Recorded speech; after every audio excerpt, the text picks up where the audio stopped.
Et yo tout le monde, c'est Sympa. Aujourd'hui, on se retrouve pour un tout nouveau Flight Report. Donc, en fait, là, actuellement, je suis à l'hôtel du port de Shenzhen. Donc, en fait, comme l'année dernière, on va partir du port de Shenzhen pour aller directement à l'aéroport de Hong Kong. Et aujourd'hui, on va tester l'offre de service long courrier d'Air Canada à bord de leur 787. Donc, l'avion phare entre Hong Kong et Vancouver pour voir un petit peu ce qu'ils valent. Donc c'est parti, je vous emmène. Nous sommes ici donc en réalité à l'intérieur du port de Shenzhen où on va faire l'embarquement directement, donc déposer les bagages, récupérer la carte d'embarquement, etc. Donc il y a des comptoirs pour toutes les compagnies qui offrent ce service-là.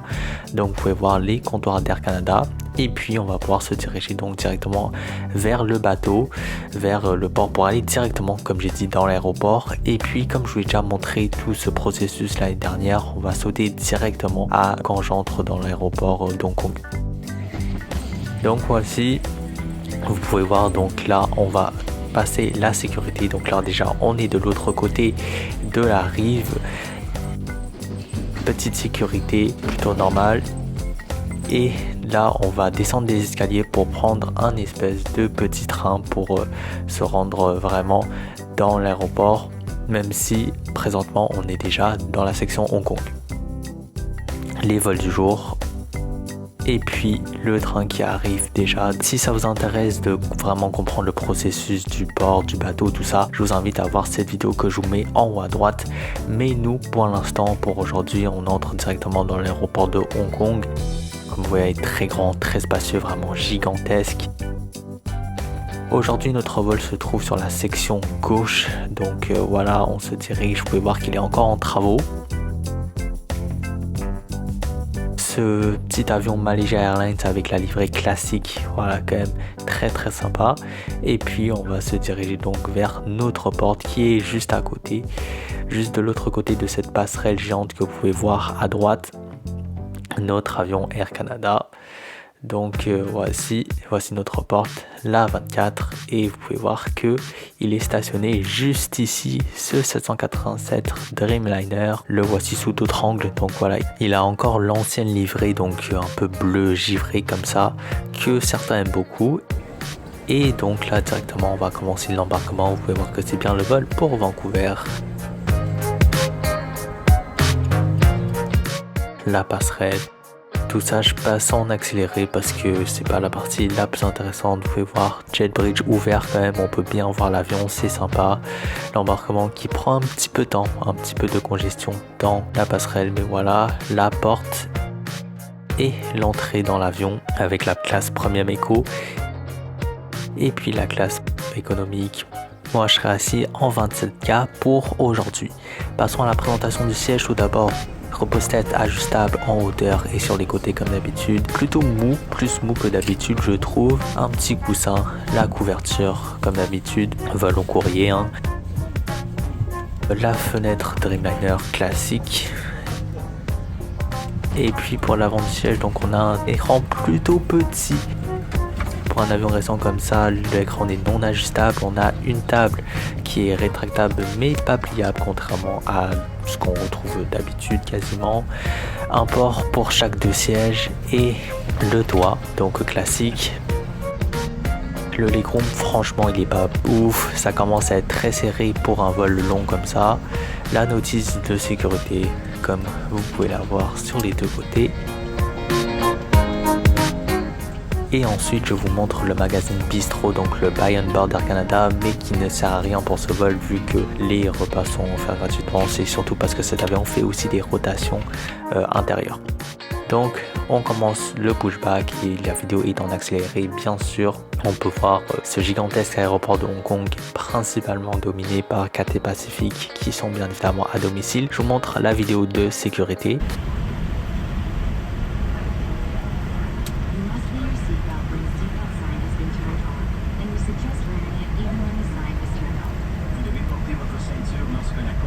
Et puis la spéciale Air Canada, il profite d'avoir l'attention de tout le monde pour diffuser une pub obligatoire. Suite du roulage, on peut notamment voir le terminal 2 de l'aéroport de Hong Kong qui est en pleine construction. C'est impressionnant de voir toutes ces grues. Et puis le décollage.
Des écouteurs filaires sont distribués gratuitement et on passe direct au premier service repas qui s'est fait quasiment aussitôt que possible après le décollage. Donc le voici, une très belle boîte quand même avec un petit gâteau au chocolat.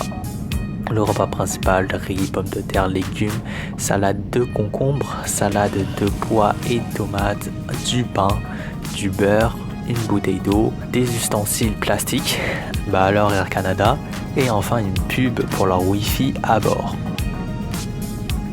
Quelques minutes plus tard, une boisson a été distribuée et ils sont même repassés après avec une autre ronde. On check un petit peu le Wi-Fi à bord, donc sur la page on a quelques informations sur la météo, le temps restant, etc. Pour les membres d'Aéroplan, les messageries sont gratuites, mais sinon pour la vraie Wi-Fi entre guillemets, il va falloir payer et c'est assez cher.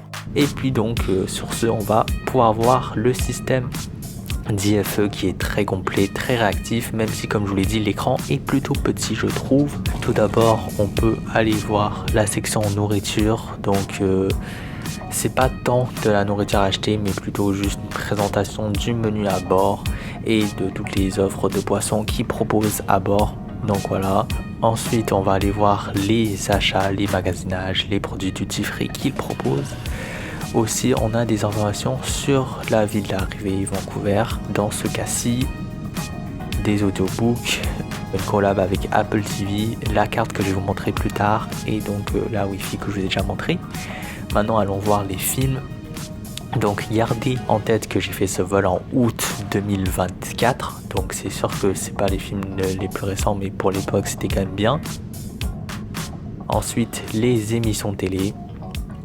Je vous laisse par vous-même.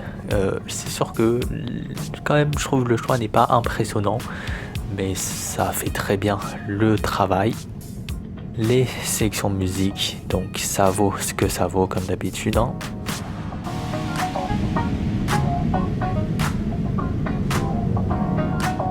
Donc maintenant sur ce menu à gauche, on peut voir que c'est plus détaillé, on peut accéder à tout. Donc voilà, on peut avoir la zone enfant avec comme d'habitude des dessins animés, des films d'animation, etc. Mais ce que je trouve un peu surprenant, c'est qu'il faut aller dans la section divertissement puis jeux pour avoir les jeux. Donc c'est pas du tout sur le menu de base, le menu d'accueil. Et alors que quand même ils ont une sélection très complète de jeux, comme vous pouvez voir ci-dessous. En tout cas, nous maintenant on va aller voir la carte. Donc petit truc sympa, on clique sur l'avion et on peut directement aller sur la carte. Et donc vraiment c'est l'une des meilleures cartes que j'ai eues tout simplement. Il y a plusieurs angles de vue, c'est plutôt réactif.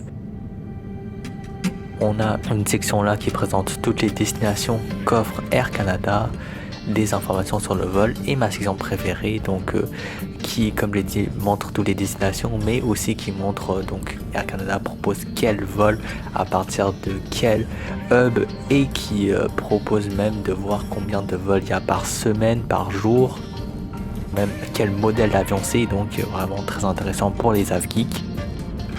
Et puis donc en plein milieu du vol, une collation a été distribuée, donc un gros sandwich de thon avec un petit biscuit Lotus, donc ça fait très plaisir, ainsi qu'une boisson un petit peu plus tard.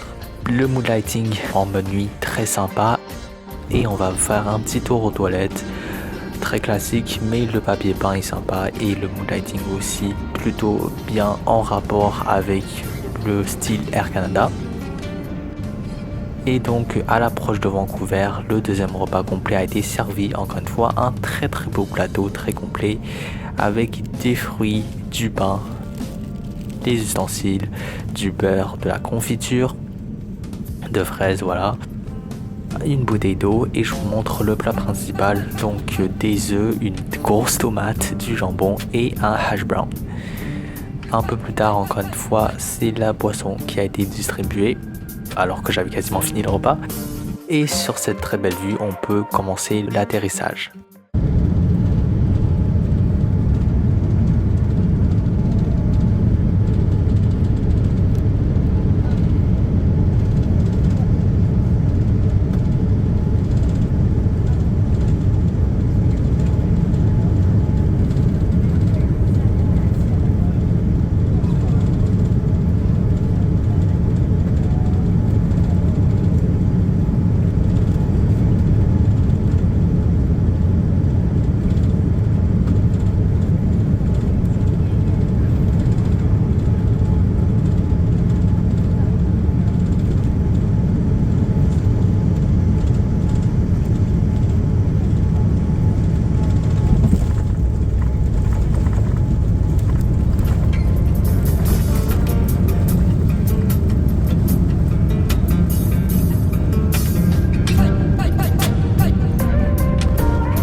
Voici le petit roulage à Vancouver en plein brouillard.